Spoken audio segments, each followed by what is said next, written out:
started playing guitar when I was 7. I sat down and said I was going to be Brian May when I was old. Not a bad thing to be. Yeah. And then I read, like when I was 10 or something, I read that he'd built his first guitar himself, which is the one he still plays. So I tried to do that, but my efforts were In that sense, you were not Brian May. No, in that sense, in the handcrafting of the guitar. And I had to cheat with the neck on the guitar. I found a neighbour gave me a neck of an electric guitar. I thought, great, okay, that's good. But, I was 10 or 11, so I was trying to, bolt it together to this other piece of wood that I'd cut out, and it was just a disaster. But it kind of worked, but it was ugly. Was your family musical? Not really, no. The only one that sticks out is apparently my great-grandmother. She'd get really hammered and then stay up playing her pump organ thing downstairs all night and keep the family up. That's Were it. you around? Did you witness that? I met her once and she wore black and was quite scary when I was really tiny. But neither of your parents were artists, musicians? No.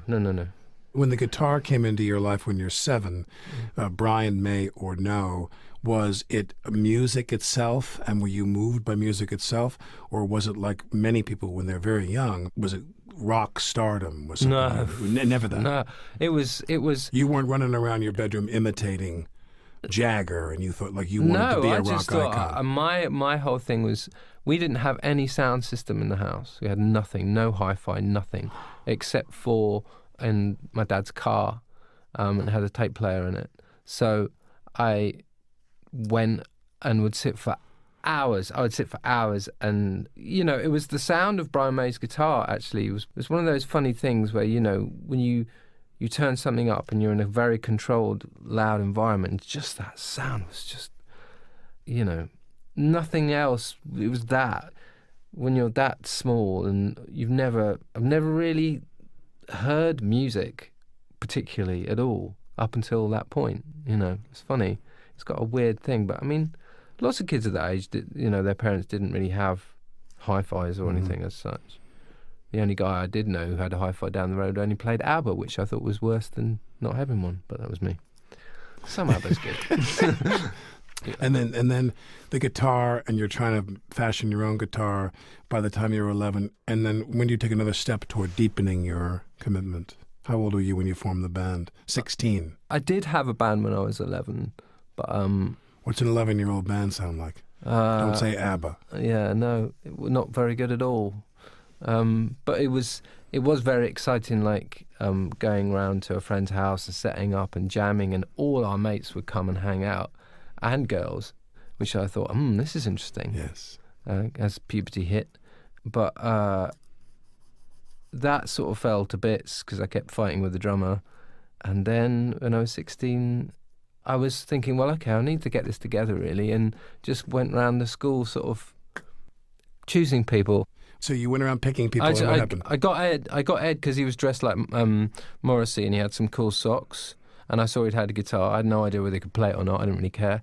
I got Colin because I knew Colin could play very well, and I needed a bass player who could play very well, but he had never played bass before. And his brother Johnny was this mythical musical prodigy, so roped him in. And then Phil was the only drummer we knew anyway. So, and Andy had a house down the road that we could rehearse in. And you're all in, and you lived where? You grew up where? Well, this was at Abingdon School near Oxford. And then when you form Radiohead, when you're 16? Basically, yeah. We started sort of writing, doing demos and messing about. And it was, it was quite interesting straight away that it was quite, I think because Phil had quite a lot of experience. He was a bit older and he'd had his own band.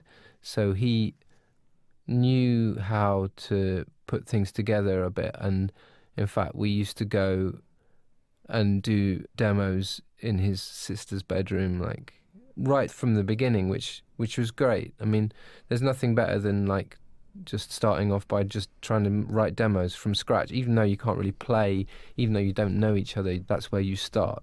It's kind of a nice way to figure out where you're about. What do you think you do best? You lead a band.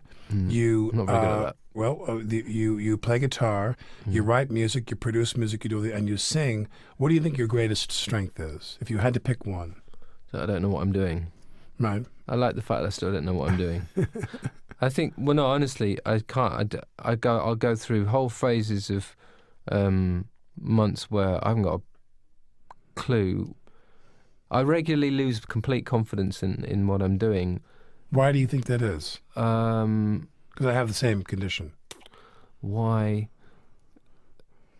Partly because I think I don't quite understand how it happens. Right. After the fact. When what happens? When the appreciation comes to you? No, when you're piecing something together. Got it. Right. Right. Things will fall into place. How you make it.